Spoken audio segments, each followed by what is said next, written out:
Hello and welcome to Homer for Saturday, May 24th, 2025. Today we will be reading from lines 526 to 539 in Book 10 of the Iliad. In today's passage, we will be witnessing the return of Diomedes and Odysseus back to the Achaean camp, and they're going to pick up Dolon's spoils along the way. I hope you enjoy, and thank you so much for being here.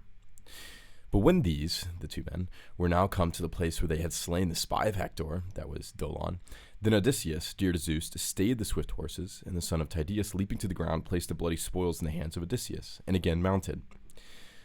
What is that? Mounts the horses. And he touched the horses with the lash, mastix and the hippus, and nothing loath the pair sped on to the hollow ships, for there were they fain to be. And Nestor was first to hear the sound, and he spake, saying, My friends, leaders, and rulers of the Argives, shall I be wrong or speak the truth? Nay, my heart bids me speak. The sound of swift-footed horses strikes upon mine ears. I would that Odysseus and the valiant Diomedes may even thus speedily have driven forth from among the Trojans single-hoofed horses, but wondrously do I fear that at heart, lest those bravest of the Argives have suffered some ill from the battle din of the Trojans. I'm sure they're fine. Anyway, let's sing it.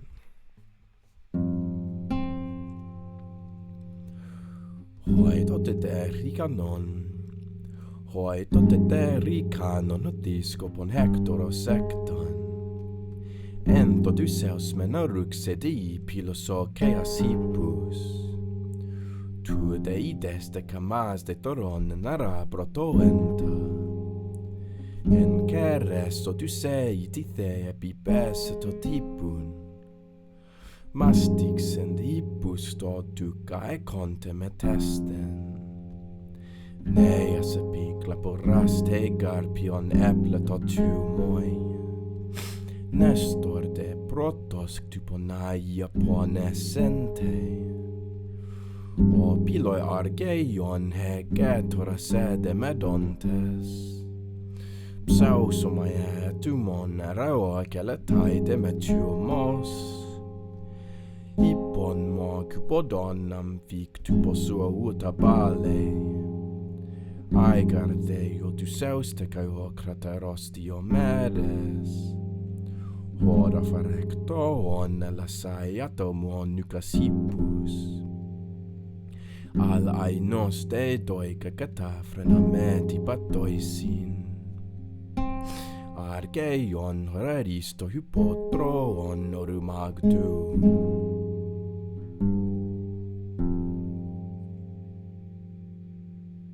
Amazing.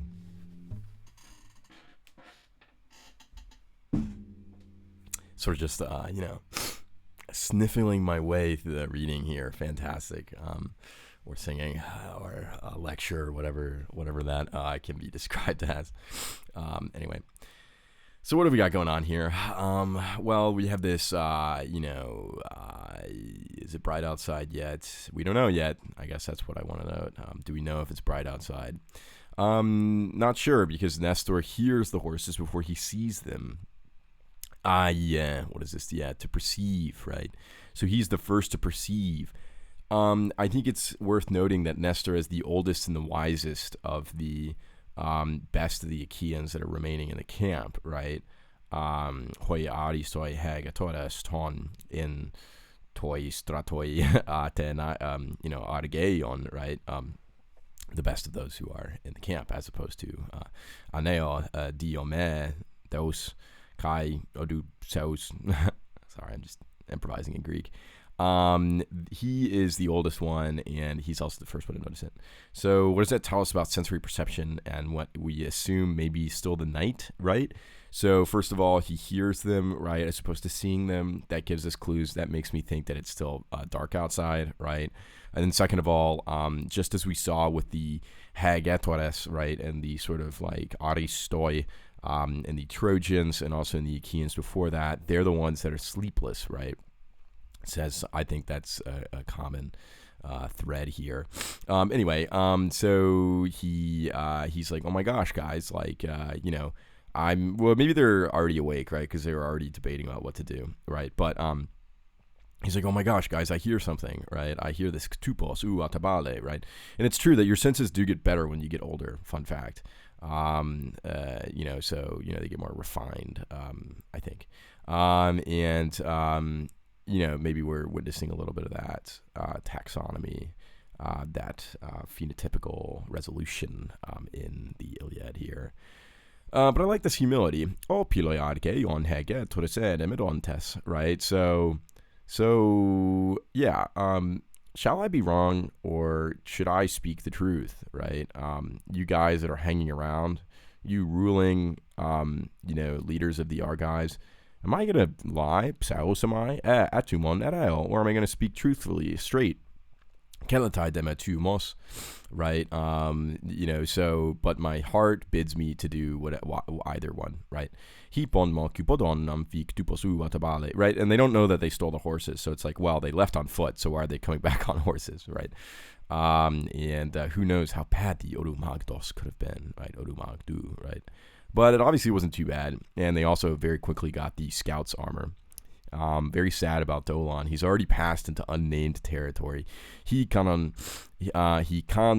hoti skopon hektoros ektan, right? So he's literally just the skopon hektoros, right? That's who Dolon is now. Rest in peace, Dolon. But that's kind of how it goes, right? But they got his armor, even though it's all enara protoenta, right? It's bloodied armor, gored armor. Nice little exchange here, right? Shows that Odysseus is the one that's driving the horses, and Tydeus is sort of along for the ride. We see them get back to the camp next time. Anyway, thank you so much for listening, and I hope you have a wonderful day, and I look forward to seeing you here tomorrow for more wonderful Homer. Take care, and have a wonderful one.